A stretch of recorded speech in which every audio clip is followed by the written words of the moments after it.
انہوں نے اپنی جماعت کی کشتی بنا لی، ٹھیک ہے. پھر شیعہ حضرات ہیں، انہوں نے اپنی جماعت کی کشتی بنا لی. یعنی کہ اس ماڈل کے اندر، اسلامی ماڈل میں جو پاکستانی مولویوں کا ہے، اس میں شخصیات کو بڑا بنا دیا گیا، ٹھیک ہے.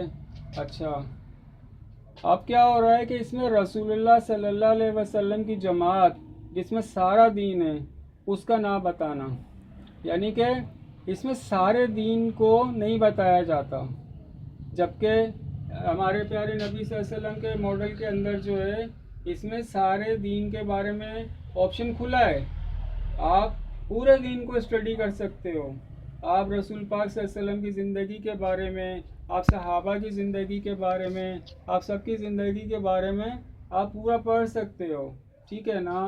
اب اس ماڈل میں کیا تھا کہ نبی پاک صلی اللہ علیہ وسلم سے دین اسلام شروع ہوا تھا، پھر اس کے بعد صحابہ، پھر تابعین، پھر تبع تابعین، ایسے. تو یعنی کہ اب مثال کے طور پہ امام ابو حنیفہ ہیں، یا امام شافعی ہیں، امام مالکی، یعنی کہ مالکی، حنبلی، ایسے جو ہے نا لوگوں نے سمجھایا اپنے اپنے حساب سے دین کو مسلک بنا کے، ٹھیک ہے نا. تو لیکن وہ لوگ کافر نہیں کہہ رہے تھے، وہ باتیں سارے دین کی بتا رہے تھے. دین یعنی جو ہمارے نبی پاک صلی اللہ علیہ وسلم نے دین سکھلایا وہ سارے اس دین کے بارے میں ہی سمجھا رہے تھے. لیکن یہاں پر کیا فرق ہو گیا کہ جو پاکستانی مولویوں کو جو ماڈل ہے اس کے اندر یہ سب کیا کرتے ہیں، یہ مسلک کے نام پہ دھوکہ دیتے ہیں کہ یہ مسلک ہے. یہاں مسلک نہیں ہے، یہاں سب کے فتوے ہیں کافر کے. ان کو کافر انہوں نے بولا ہوا ہے، تو ان کو کافر انہوں نے بولا ہوا ہے، تو ان کو کافر بھی پتہ نہیں کس کس نے بولا ہوا ہے. ان سب کے کفر کے فتوے ہیں ایک دوسرے کے اوپر. تو یہ کفر کے فتوے جب لگتے ہیں تو رسول پاک صلی اللہ علیہ وسلم کی احادیث ہیں، ٹھیک ہے، تو کافر ضرور ہو جاتا ہے کوئی نہ کوئی، ٹھیک ہے نا. تو یہ لوگ جب ظاہر ہے دو افراد جھگڑا کر رہے ہیں تو دو افراد نے ایک دوسرے کو کافر بولا تو وہ کافر ڈیفینیٹلی لازمی کافر ہو گئے رسول پاک صلی اللہ علیہ وسلم کے فرمان کے تحت، ان کے بتائے ہوئے طریقے کے تحت، ٹھیک ہے. اچھا، یہ اپنی جماعت میں رسول پاک صلی اللہ علیہ وسلم کا جو سارا دین ہے اس کے بارے میں نہیں بتلاتے، ٹھیک ہے.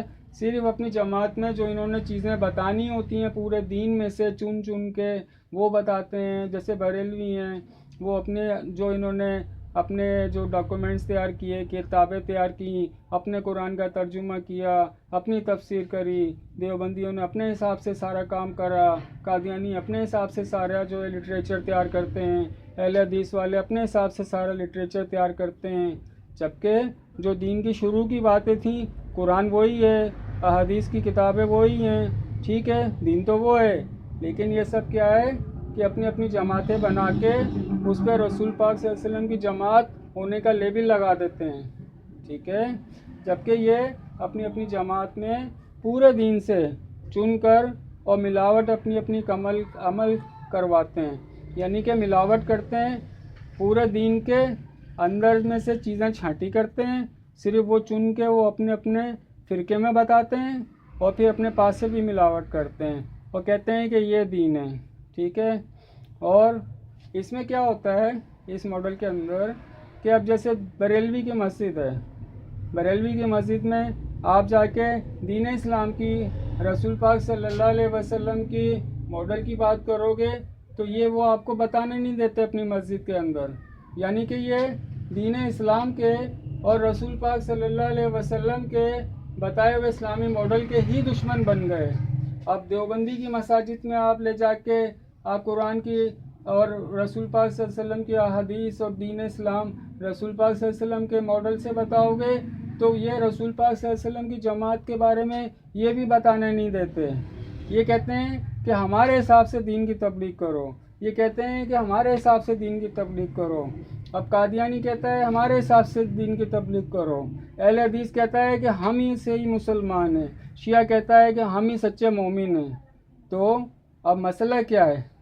اب یہ سارے کہتے ہیں کہ ہم لوگ ٹھیک ہیں، تو پھر کیا رسول پاک صلی اللہ علیہ وسلم جو انہوں نے جی ماڈل جو بتایا کہ جس کے اندر شمعیں ساری جلتی ہیں اور صرف جو کافر ہوتا ہے یا مر جاتا ہے خالی وہ شمع بند ہوتی ہے، ٹھیک ہے نا. اب اس میں قادیانی اگر کافر ہوا مرزا غلام احمد قادیانی تو سارے کے سارے اس کے فالوورز بھی کافر ہو گئے کہ اس کی تعلیمات کی وجہ سے۔ اب دیوبندیوں میں مثال اشرف علی تھانوی کو کافر قرار دیا گیا تو ظاہر ہے سارے دیوبندی اس کی تعلیمات، اس کا قرآن کا ترجمہ، اس کے بتائے ہوئے عقیدے پہ چلتے ہیں، تو ظاہر ہے اس کے عقیدے کی وجہ سے یہ بھی سارے کافر ہو گئے پھر۔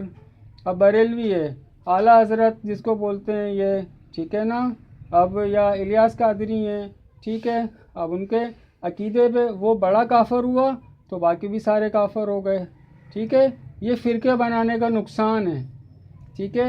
اہل حدیث کا بھی ایسا ہی ہے، شیعہ کا بھی ایسا ہی ہے، یعنی کہ جماعت کی کشتی جہاز ڈوبنے سے سب ڈوب جاتے ہیں، یعنی کہ اگر بڑا کافر ہوا تو چھوٹے بھی سارے کافر ہو گئے، یہاں بڑا کافر ہوا اس کے عقائد کی وجہ سے سارے دوسرے بھی کافر ہو گئے۔